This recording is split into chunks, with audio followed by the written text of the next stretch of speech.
Step into the shadows. Let your eyes adjust to the dim, flickering light of reality. You have lived your entire life in a brightly lit room, surrounded by comforting, meticulously crafted illusions. You were taught from a young age that the world is inherently just, that the good are inevitably rewarded, and that the wicked are ultimately punished. You were fed the saccharine nectar of conventional morality, told to turn the other cheek, to play fair, and to wait patiently for your rightful turn in the sun.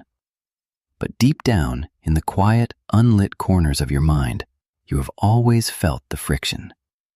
You have watched the ruthless ascend while the meek are trampled. You have seen the cunning take exactly what they desire, leaving the righteous with empty hands and hollow consolations.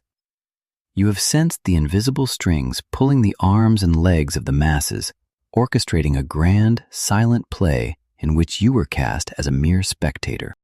Welcome to the awakening. Welcome to the trap. This is not a space for the fragile, nor is it a sanctuary for those who cling to the naive hope of a utopian world. This is the realm of Niccolò Machiavelli. History, penned by the very hypocrites he sought to expose, has branded him a demon, a whisperer of poison, the architect of tyranny. But Machiavelli was no monster. He was something far more terrifying to the established order, an absolute realist. While philosophers stared at the stars and dreamed of how men ought to live, Machiavelli looked down into the mud, the blood, and the raw, unvarnished truth of how men actually live. He understood that the gap between the ideal and the real is the graveyard of the innocent. To navigate this world, one must not be blinded by the blinding light of what should be, but must learn to see with piercing clarity in the dark of what is. Imagine the damp stone corridors of 16th century Florence. Machiavelli, exiled, stripped of his titles, enduring the rack and the rope in the dungeons of the Medici. He did not break. Instead, in the dim candlelight of his banishment, he distilled his suffering, his observations of ruthless popes and conquering warlords, into a potent venom. He realized that virtue is a luxury of the protected, but power is the currency of the protector. You are reading these words because the hook has already caught you. The title alone, Dark Psychology, Machiavelli, Power, was the bait, and your innate, suppressed hunger for control was the open maw that swallowed it. Do not feel ashamed of this. This hunger is the most natural, primal instinct within the human psyche. It is the drive that built empires, forged heavy crowns, and dictated the bloody, glorious course of human history. The first step into Machiavelli's world, the foundation of his dark psychology, is understanding the nature of the trap you are already in. Society itself is a sophisticated mechanism of control, designed to keep the majority docile, predictable, and weak. The moral codes you have been chained to are not divine decrees. They are psychological fences built by the powerful to keep the sheep from wandering out of the pasture. They want you to be good so that they can be great. They want you to be honest so that they can lie with impunity. They want you to be humble so that they can inherit the earth. To master the 10 dark rules of Machiavellian psychology, you must first commit an act of silent, internal rebellion. You must sever the psychological strings of conventional morality. This does not mean you become a mindless savage. On the contrary, the savage is easily outsmarted and quickly caged. It means you become a calculated predator. You learn to wear the mask of the sheep while possessing the cold, analytical mind of the wolf. Machiavelli taught that a prince, a master of his own destiny, must learn how not to be good. He must be willing to dip his hands in the dirt, to use deception as a master craftsman uses a chisel, and to view human emotions not as sacred bonds, but as levers and pulleys to be manipulated. The trap of the ordinary man is his emotional predictability. He loves, he fears, he trusts, and he hates, all on cue. The Machiavellian mind steps outside of this emotional matrix. It observes, it calculates, it strikes only when the odds are absolute. Think of the chessboard. The pawn moves forward, one square at a time, believing it is marching toward glory, utterly unaware that its sole purpose is to be sacrificed for the king. The pawn is blinded by the rules of the board. The player, however, sees the entire board from above. The player knows that the rules are merely constraints placed upon the pieces, not upon the hand that moves them. Machiavelli is the manual for the player.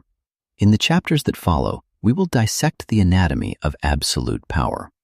We will explore the 10 darkest, most devastatingly effective rules of psychological dominance ever recorded.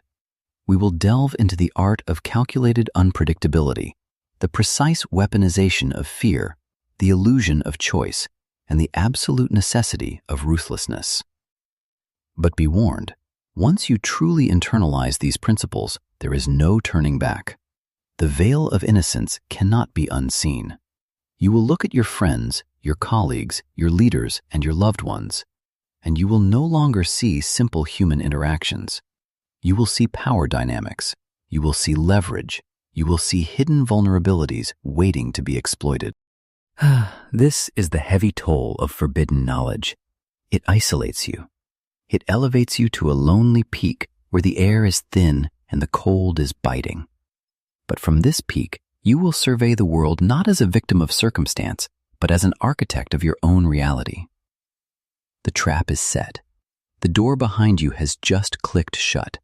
The comforting lies of your past are burning to ash, leaving only the cold, hard gold of truth in their wake. You have crossed the threshold into the mind of the ultimate strategist. Breathe in the silence.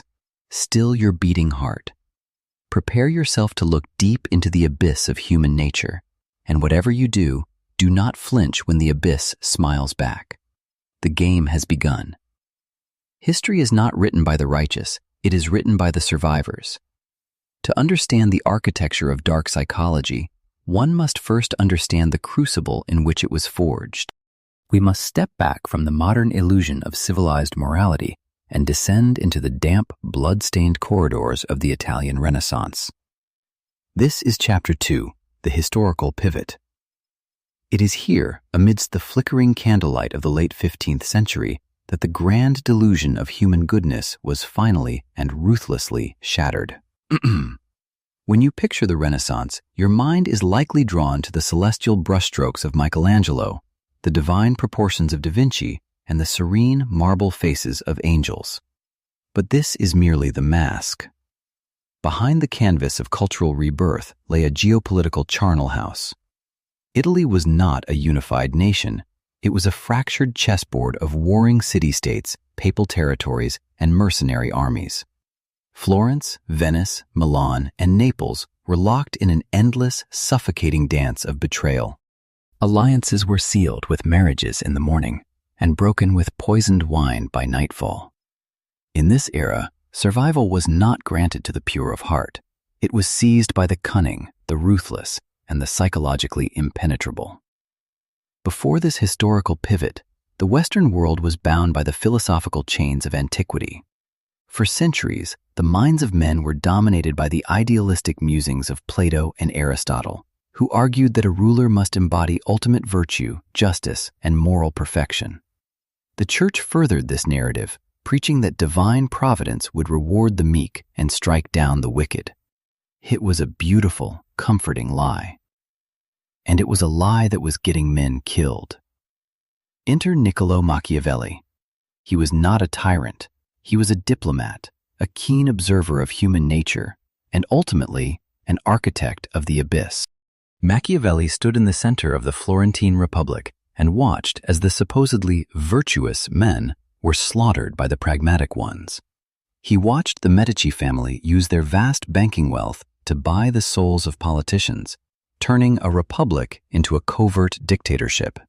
He watched Pope Alexander VI, the infamous Rodrigo Borgia, utilize the Holy Church not as a vessel of salvation, but as a weapon of mass extortion, securing power through rampant nepotism, bribery, and assassination. But it was in the Pope's son, Cesare Borgia, that Machiavelli found his ultimate psychological muse. Cesare was a man who understood the fundamental truth of the human animal. We are driven by fear, self-interest, and the illusion of security. Cesare did not waste his time trying to be loved. He conquered the Romagna region through a masterclass in psychological terror. When he needed a scapegoat to pacify the conquered masses, he appointed a cruel minister, Ramiro de Lorqua, to execute his brutal orders. Once the region was subdued, Cesare had Ramiro sliced in half and placed in the public square with a bloody knife beside him. The people were simultaneously horrified and satisfied. They feared Cesare, but they also felt protected by his ultimate, unquestionable authority. Machiavelli observed this and experienced a profound psychological awakening. He realized that the masses do not want a good man, they want a strong man. They want a master who can navigate the darkness so they do not have to. This was the historical pivot. It was the exact moment in human history when statecraft and psychology were permanently divorced from morality. Machiavelli recognized that to rule, to truly hold power over others, one must completely sever the concept of what ought to be from what actually is. The world is not a utopia populated by angels, it is a dark forest populated by predators. If a man insists on being good in a world full of men who are not good, he will undoubtedly face his own ruin. Therefore, the master of power must learn how not to be good and to use this knowledge, or refrain from using it, according to the absolute necessity of the moment. This realization birthed the fundamental laws of dark psychology. It required a complete rewiring of the human mind. The Machiavellian operator must view emotions, both his own and those of others, not as sacred experiences, but as mechanical levers to be pulled. Pity is a vulnerability. Guilt is an anchor. Empathy is merely a tool for gathering intelligence. Consider the profound chill of this philosophy. To adopt the Machiavellian mindset is to step out of the warm, comforting light of human fellowship and into the freezing, solitary shadows of sovereign power. It requires the death of the self as you know it. You can no longer afford the luxury of spontaneous anger or genuine sorrow. Every word you speak, every expression you wear, becomes a calculated maneuver designed to manipulate the perceptions of those around you. You become an actor on a stage where the stakes are life and death, dominance and submission. The Renaissance provided the perfect laboratory for this psychological evolution. As the old feudal structures crumbled and the authority of the church was questioned, a vacuum of power emerged. And power, as Machiavelli understood, abhors a vacuum. It rushes to fill the void, caring nothing for the ethical purity of the vessel it inhabits. The men who survived this era did not pray for salvation. They plotted for supremacy. They understood that a promise is only as strong as the fear of breaking it, and that a crown is not held by divine right, but by the strength of the sword and the cunning of the mind. As we transition from the historical context into the specific, unforgiving rules of Machiavellian strategy, you must leave your moral preconceptions at the door. We are entering a realm where the only sin is failure, and the only virtue is success. The historical pivot teaches us that the world belongs to those who see it clearly, without the blinding filters of hope and idealism. Prepare your mind. The shadows are deepening, the chessboard is set, and the game of absolute power is about to begin. You are no longer an observer of history. You are becoming a student of its darkest, most enduring truths. Welcome back to the shadows. You have survived the initial descent into the Machiavellian psyche. But surviving is not the same as understanding. In the previous chambers of our study, we dismantled the fragile illusions of morality and exposed the raw, beating heart of human nature. Now we must examine the arteries through which power flows. We have arrived at Chapter 3, the hidden mechanism. Step closer. Listen to the silence beneath the floorboards of society. Do you hear it? It is the rhythmic, unforgiving ticking of a clockwork engine. Power is not merely a blunt instrument. It is an intricate mechanism of gears, levers, and pulleys operated by those who prefer the sanctuary of the dark. To the uninitiated, the world appears chaotic, a series of random events driven by fate or divine will. But to the master of dark psychology, there is no fate. There is only the orchestrator, and there are the orchestrated. Here, we uncover the third and fourth rules of Machiavelli's dark psychological framework. These are the principles that separate the brutish tyrant from the enduring sovereign. Rule 3. The illusion of choice, concealing the strings. The greatest vulnerability of a ruler is visibility. When a king brandishes his whip, the subjects see the weapon, they feel the sting, and, most dangerously, they identify the target of their hatred. Machiavelli understood a chilling truth about the human mind. Men will violently rebel against chains they can see, but they will proudly polish the chains they cannot. The hidden mechanism relies entirely on the illusion of free will. If you wish to control a man, never give him an order. Instead, construct a labyrinth around him. Offer him 2 doors. Let him weigh the options, let him deliberate, let him feel the intoxicating rush of autonomy as he turns the handle of his chosen door. What he does not know, and what he must never discover, is that you built both rooms, and both lead to the exact destination you predetermined. This is the psychological subjugation of choice. When a person believes they have authored their own destiny, they take ownership of the outcome. They will defend their choice even if it brings them ruin, because to admit they were manipulated is to admit a catastrophic weakness. The Machiavellian master operates from the center of the board, an invisible architect. He does not force the pawn to move, he simply alters the incentive structure of the chessboard so that the pawn desires to move exactly where the master needs him to be. The strings must remain utterly invisible. The puppet must look up at the stage lights and believe he is dancing entirely to his own song. Rule 4. The economy of cruelty, the pendulum of fear. We now turn to a darker gear within the mechanism. The oil that keeps the clockwork running smoothly is not love, it is fear. However, fear is a highly volatile substance. Applied clumsily, it combusts into hatred, and hatred is the death knell of power. Machiavelli introduces a concept so ruthlessly logical, it chills the blood: the economy of cruelty. Cruelty, in the Machiavellian sense, is a tool devoid of moral weight. It is neither inherently evil nor good. It is simply effective or ineffective. The amateur tyrant inflicts pain daily, unpredictably, keeping his subjects in a state of perpetual, agonizing anxiety. This is a fatal error. A populace pushed to the brink of despair has nothing left to lose, and men with nothing to lose are incredibly dangerous. The master of the mechanism employs what Machiavelli called cruelty well used. When a harsh action is necessary, to eliminate a rival, to quell a rebellion, to establish absolute dominance, it must be executed with devastating totality. It must be sudden, overwhelming, and absolute. Do not drag out the suffering. Cut deep, cut once, and let the sheer terror of the act echo through the minds of your subjects. But here is the psychological genius of the rule. Immediately after the swift application of cruelty, the pendulum must swing rapidly to benevolence. The ruler must suddenly become the benefactor, offering peace, stability, and small favors. The human mind, traumatized by the sudden violence, is desperately seeking safety. When the very source of their terror suddenly offers them a gentle hand, a profound psychological dependency is formed. It is the dark alchemy of trauma bonding.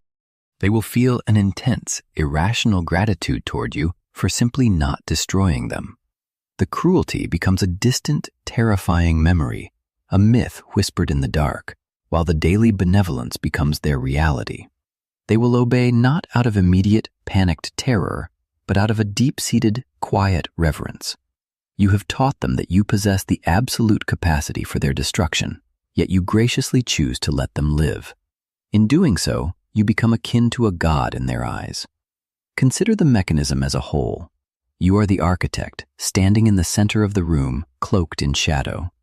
Your right hand subtly shifts the choices of men, guiding them through invisible labyrinths.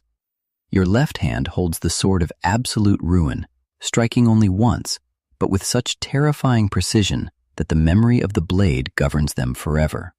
You are untouched by the chaos you orchestrate. You do not demand respect, you engineer it. You do not beg for obedience, you manufacture it.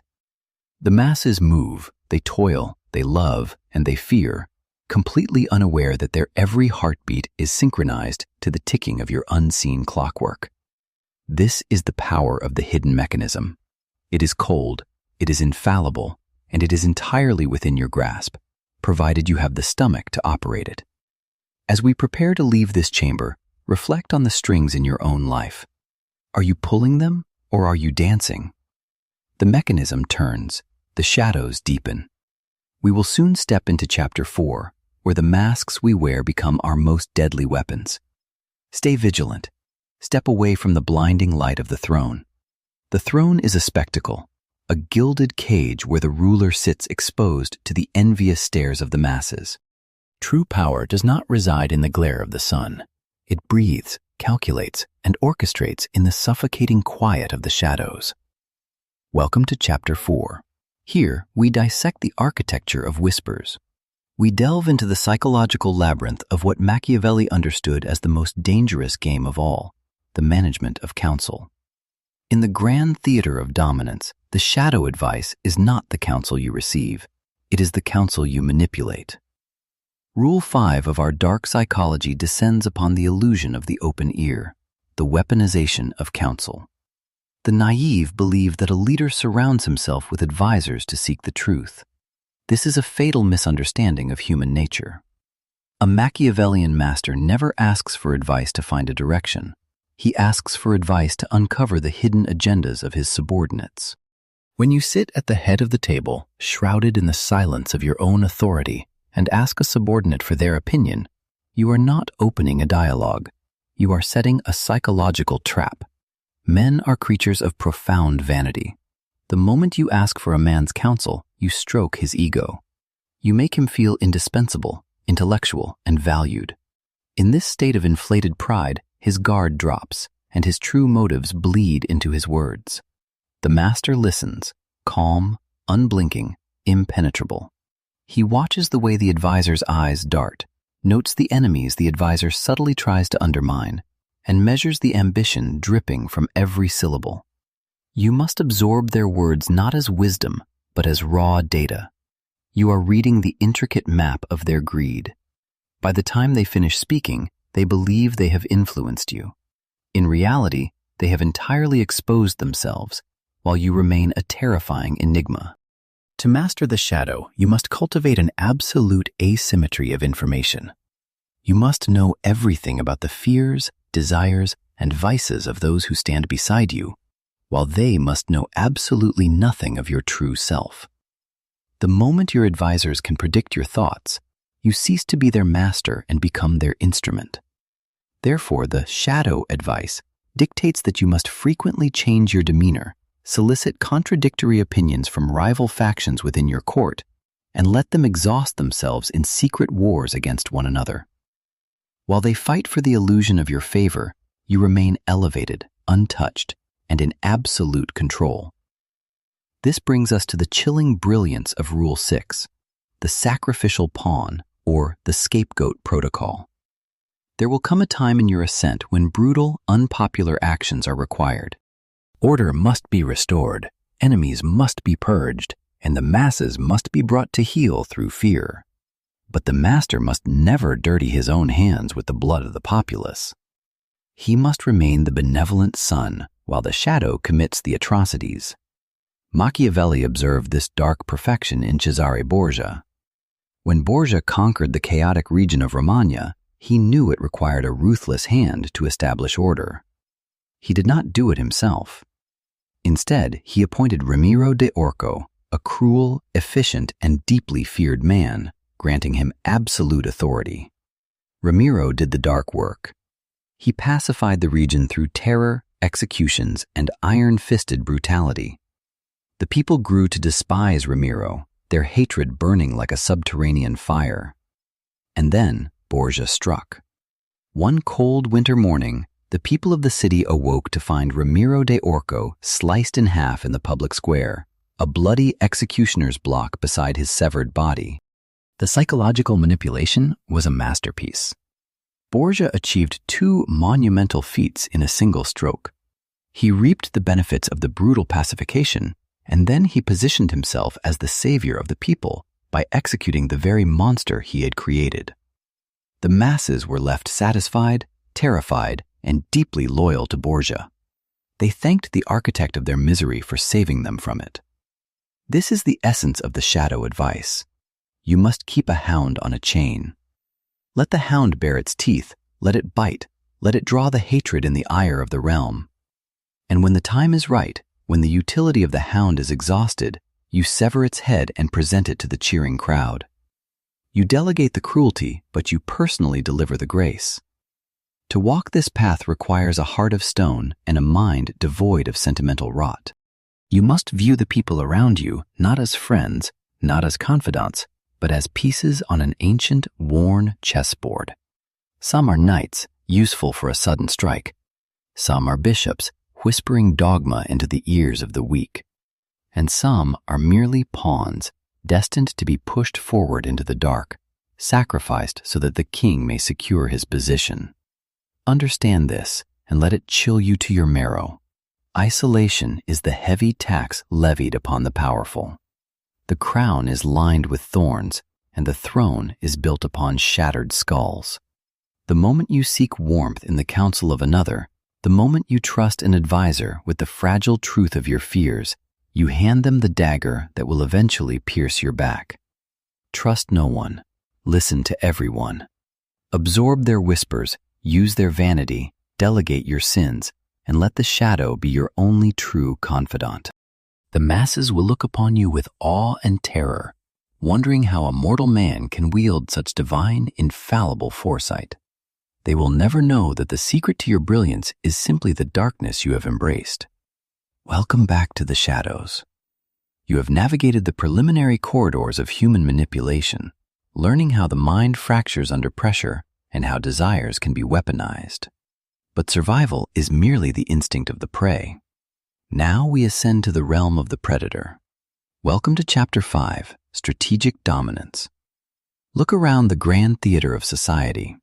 Most people spend their entire lives fighting for a seat at the table, begging for scraps of validation, raising their voices in a desperate bid to be heard. They believe that power is loud. They believe that dominance is a display of brute force, a roar into the void. They are entirely, hopelessly wrong. True dominance is not a roar. It is the chilling silence that follows. It is the invisible gravity that forces every planet to orbit the sun without a single word being spoken. Niccolò Machiavelli understood that power is not a title you are given. It is a psychological landscape you engineer. To dominate is not to force your will upon others, but to construct an environment where their only logical choice is to submit to yours. In the dark psychology of Machiavellian strategy, dominance is an art form, a meticulous game of positioning, leverage, and psychological siege. Let us delve into the first pillar of strategic dominance, the architecture of dependence. Machiavelli wrote, "A wise prince must rely on what is in his power, and not on what is in the power of others." But the darker, more potent application of this rule is to ensure that others rely entirely on what is in your power. To achieve true dominance, you must become the indispensable linchpin in the lives of those you wish to control. You must hold the keys to their desires, their security, or their success. In the modern world, this does not mean locking someone in a dungeon. It means identifying their deepest psychological needs, be it financial stability, emotional validation, or professional advancement, and becoming the sole provider of that resource. You weave a web of reliance so subtle that they do not realize they are trapped until they try to leave. If you make them need you, you never have to command them. Their fear of losing you will do all the commanding for you. They will police their own behavior, eager to please, terrified of the cold void that awaits them should you withdraw your favor. However, dominance is not merely about cultivation, it is also about elimination. This brings us to the second pillar, the eradication of the half measure. There is a chilling realism in Machiavelli's most famous warning. If an injury has to be done to a man, it should be so severe that his vengeance need not be feared. In the realm of psychological warfare, the half measure is the death of the strategist. When you decide to dismantle a rival, sever a toxic relationship, or assert your absolute authority, you must do so with total, unapologetic finality. When you merely wound an enemy's ego, you do not defeat them, you educate them. You give them a reason to hate you and the time to plot their revenge. Strategic dominance requires the emotional detachment to crush opposition entirely. You dismantle their credibility, you outmaneuver their resources, and you corner their mind until the very concept of fighting back feels like an impossibility. You do not leave embers smoldering in the ash. You drown the entire forest. Yet this total victory must be executed with a calm, almost sorrowful demeanor. You must frame your absolute ruthlessness not as malice, but as an unfortunate necessity. The iron fist must always, without fail, be wrapped in a velvet glove. The third pillar of dominance is the most psychologically devastating: the weaponization of unpredictability.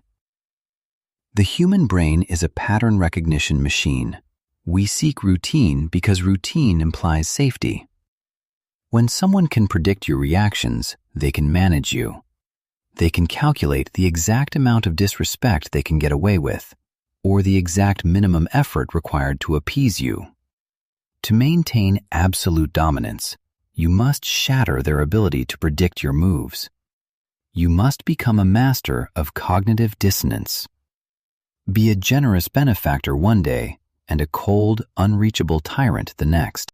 Reward loyalty unexpectedly and punish minor infractions with sudden, terrifying severity. When your subjects, be they colleagues, subordinates, or adversaries, cannot anticipate your mood or your actions, they are forced into a state of perpetual hypervigilance. They will spend all their mental energy trying to read your mind, dissecting your every word and gesture for hidden meanings. By keeping them off balance, you exhaust their psychological defenses. A mind that is constantly guessing is a mind that cannot rebel. You become the weather, an unstoppable force of nature that they can only hope to survive, never control. Finally, we arrive at the ultimate truth of the Machiavellian sovereign: the isolation of the throne. Strategic dominance is not a team sport. It is a solitary pursuit. To stand above others, you must be willing to detach yourself from the herd. You cannot seek the warm, comforting embrace of the crowd while simultaneously holding the whip that directs them. Machiavelli noted that it is much safer to be feared than to be loved, because love is a bond of obligation broken whenever it serves the individual's purpose. But fear is preserved by a dread of punishment that never fails. In your psychological journey, you must cultivate an aura of untouchable distance. Share only what is necessary. Speak only when your words carry weight. Let your silence be a heavy, suffocating blanket that forces others to reveal their insecurities. When you sit at the center of the chessboard, you do not explain your moves to the pawns. You simply move them. As you close this chapter, reflect upon the spaces you inhabit. Are you a player or are you being played? Are you the architect of your environment or merely a tenant in someone else's design? Strategic dominance requires you to shed the paralyzing need to be understood. Embrace the cold, pristine clarity of power. Assume the throne of your own reality and let the rest of the world bow to the shadows you cast. Chapter 6. The Stoic Transformation. To rule the external world, one must first become the absolute, tyrannical master of the internal one. This is the silent, unforgiving truth that separates the fleeting usurpers from the eternal sovereigns. You have learned to wear the masks, to manipulate the shadows, to isolate your prey, and to strike with the precision of a guillotine. But all of these stratagems are entirely useless if you remain a slave to your own blood. In the grand theater of power, your emotions are not your authentic self. They are the strings by which your enemies will attempt to puppet you. Anger, joy, fear, pride, and sorrow. These are not profound human experiences to the Machiavellian mind. They are vulnerabilities. They are gaping breaches in the walls of your psychological fortress.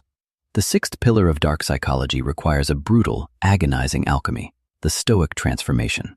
This is not the gentle, therapeutic stoicism of modern philosophers seeking peace of mind.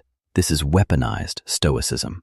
It is the deliberate, calculated death of the reactive self, leaving behind a chillingly calm entity made of marble and pure intellect. Most men are tragically transparent. When they are insulted, their faces flush with hot crimson rage, their breathing shallows, their voices raise, and they immediately telegraph their intentions. When they are flattered, they preen, their egos swelling like overfed leeches, blinding them to the snare closing around their ankles. They are predictable biological machines, responding to stimuli with the exact reactions their manipulators anticipated. To the dark psychologist, a reactive mind is an open book written in large, childish font. To undergo the Stoic transformation is to take a torch to that book. You must build an impenetrable void between stimulus and response. When the world demands a reaction, you offer it only an abyss. Imagine you are seated upon a throne of dark iron. An enemy stands before you, hurling venomous insults, attempting to provoke a misstep. The natural impulse is to strike back, to defend your honor, to let the hot venom of pride dictate your next move. But the transformed mind does not feel the insult. It observes it. You look upon the angry man not as a threat, but as a fascinating, flawed specimen, revealing his own psychological blueprint. You watch his veins bulge, you hear the tremor in his voice, and you coldly catalog the insecurities driving his outburst. Your response? Silence. A deep, unblinking, terrifying stillness. There is nothing more deeply unsettling to a human being than a lack of emotional mirroring. We are biologically wired to expect a reaction. When you deny your opponent that reaction, you do not merely frustrate them, you short-circuit their psychological reality. By remaining as cold and immovable as a marble statue, you force them to project their own deepest fears onto your blank canvas. Your silence becomes a mirror in which they see their own pathetic lack of control. They will begin to doubt themselves. They will overcompensate, talk too much, reveal too much, and ultimately destroy themselves upon the jagged rocks of your indifference. This transformation requires the surgical amputation of your ego. The ego is the traitor inside the gates. It demands recognition, it demands vindication, and it demands to be right. The Machiavellian prince knows that being right is a peasant's prize. Having power is the king's reward. You must be willing to look the fool if it serves your ultimate strategy. You must be willing to swallow the bitterest indignities without a flinch, knowing that the ledger will be balanced in the dark, on your terms when the time is right. Your pride must be sacrificed on the altar of your ambition. Pain, both physical and psychological, must be recontextualized. In the Stoic transformation, suffering is no longer a tragedy, it is merely data. When betrayal cuts you deep, when a carefully laid plan collapses into ash, you do not afford yourself the luxury of despair. Despair is a paralyzing indulgence.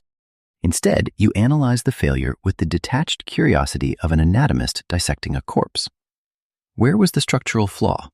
Which variable was miscalculated? You extract the lesson, discard the emotional residue, and rebuild the mechanism. You become a creature that feeds on adversity, digesting chaos and excreting pure, crystallized order. To achieve this chilling mastery, you must practice the art of the dead gaze. Your eyes are the windows to your soul. Therefore, you must draw the heavy velvet curtains. When you engage with others, let your gaze be steady, relaxed, and entirely devoid of warmth or hostility. It is the look of an apex predator observing a leaf falling to the forest floor, aware but entirely unbothered. This gaze establishes an immediate, unspoken dominance. It communicates that nothing they say or do can penetrate your armor unless you permit it. It establishes you as the central, immovable authority in any room you enter. Furthermore, you must master the cadence of your own biology. Control your breath and you control your mind. When the crisis strikes, let your breathing become slow, deep, and rhythmic. Lower the register of your voice. Speak softly, deliberately, forcing others to lean in to hear you, thereby physically subordinating themselves to your presence. While the world around you descends into a frantic, chaotic frenzy, you remain the eye of the storm, the single point of absolute, terrifying stillness. The Stoic transformation is the ultimate crucible. It is a lonely, cold existence.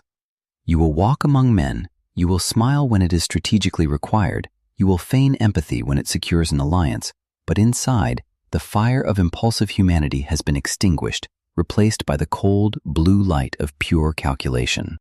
You are no longer a man subject to the whims of fate. You are a force of nature, an institution of one. As you solidify into this marble state, your enemies will find no purchase. Their weapons will shatter against your apathy. Their manipulations will dissolve in the acid of your awareness. You have conquered the internal kingdom, and in doing so, you have made yourself invincible. The man is dead. The prince remains. Now, perfectly hollowed out and devoid of the weaknesses of the flesh, you are ready for the final ascent. We have arrived at the end of the corridor. The heavy, iron-bound doors of your former perception have closed behind you, locking you forever within the grand, echoing halls of the Machiavellian mind. You have studied the 10 dark rules. You have learned to conceal your intentions, to crush your enemies totally, to play the fox and the lion, and to master the delicate, ruthless art of human manipulation. The architecture of your psyche has been irrevocably altered. You no longer look at the world through the soft, forgiving lens of the naive. You view it through the cold, calculating eyes of a sovereign. Every interaction is now a tactical maneuver. Every smile is a potential dagger. Every allegiance is merely a temporary alignment of mutual interests. But before you step fully into this abyss, before you place the cold, heavy crown of ultimate control upon your own head, I must deliver the final warning. This is the chapter they do not teach in the halls of ambition. This is the secret whispered only among the ghosts of fallen kings and shattered empires. The path of dark psychology is not merely a set of tools you pick up and put down at will. It is a living, breathing entity. It is a venom that, once introduced into the bloodstream of your consciousness, alters your very DNA. The first consequence of this path is the absolute isolation of the throne. To be a true master of the Machiavellian arts is to accept a life completely devoid of genuine connection. When you view every human being as a pawn on a chessboard, you can no longer experience the warmth of equal companionship. How can you love when love requires vulnerability, and vulnerability is the ultimate cardinal sin of power? How can you trust when you have spent your days learning exactly how trust is weaponized and exploited? You will sit at the head of the table, surrounded by allies, sycophants, and followers, and you will realize with a chilling clarity that you are entirely, profoundly alone. The crown is magnificent, but it is lined with thorns, pressing deeply into your mind with every passing hour. With this isolation comes the eternal companion of the prince, paranoia. You have learned how easily people can be manipulated, how seamlessly a lie can be wrapped in the velvet of a truth, and how ruthlessly a friend can turn into an assassin. Because you know the darkness that dwells within your own heart, you will inevitably project that darkness onto everyone around you. The shadow in the corner of the room will look like a spy. The innocent question from a colleague will sound like a probing attack. The loyalty of your closest confidant will seem like a patient, calculated waiting game. You will sleep with one eye open, your hand forever resting on the hilt of a metaphorical sword. This is the tax levied upon those who claim ultimate control. you must surrender your peace of mind. Furthermore, you must prepare for the slow, silent attrition of your empathy. Empathy is the glue that binds humanity together, but in the game of power, it is a fatal liability. To execute the rules of Machiavelli, you must numb yourself to the suffering of those you outmaneuver. You must learn to look upon the ruin of a rival not with pity, but with the cold satisfaction of a mathematician solving an equation. Yet this numbness does not remain confined to your enemies. It spreads like rot through an ancient bookshelf. Slowly, you will find it difficult to feel joy, to feel sorrow, to feel anything at all. You will become akin to the marble statues of old philosophers, immaculate, imposing, powerful, but fundamentally cold and dead inside. You will trade the vibrant, chaotic spectrum of human emotion for the monochromatic gray of absolute control. There is also the profound danger of becoming the mask. Machiavelli teaches us to wear different faces for different audiences, to be a saint to the masses and a demon in the shadows. But human psychology is fragile. When you wear a mask long enough, the flesh of your face begins to mold to its rigid contours. The boundary between the persona you project and the person you actually are begins to blur and dissolve. One day, you will look into the mirror, expecting to see the brilliant, cunning strategist who is merely playing a game. Instead, the eyes that stare back at you will be entirely unrecognizable. You will realize that you are no longer playing a monster to survive. You have simply become the monster. The shattered skull of your former innocence will lie at your feet, unmourned and forgotten. This is the predator's dilemma. When everyone is a mark, when every conversation is a transaction, the world loses its flavor. The victories you achieve through manipulation will eventually taste like ash. You will acquire the wealth, the status, and the dominance you sought, but the emotional payoff will be hollow. You will stand atop the mountain you conquered, only to realize that the air is too thin to breathe. The ancient coins you hoarded cannot buy back the pieces of your soul you traded to get them. The gold chains of authority you wear will suddenly feel indistinguishable from the iron shackles of a prisoner. Therefore, I leave you with this final verdict. Use these 10 rules not as a reckless weapon of conquest, but as a heavy shield of defense. Understand the dark psychology of the Machiavellian mind so that you are not consumed by it when others use it against you. Learn the topography of the abyss, but do not build your home within it. Power is a fire. It can warm your house, or it can burn it to the foundation. The choice is yours. The ancient maps have been unrolled. The chessboard is set. The warm light of the candle fights against the encroaching, cold shadows of the night. You now possess the forbidden knowledge of the ages. Step forward carefully. Trust no one entirely, least of all yourself. The game has begun, and there is no retreating. Make your move.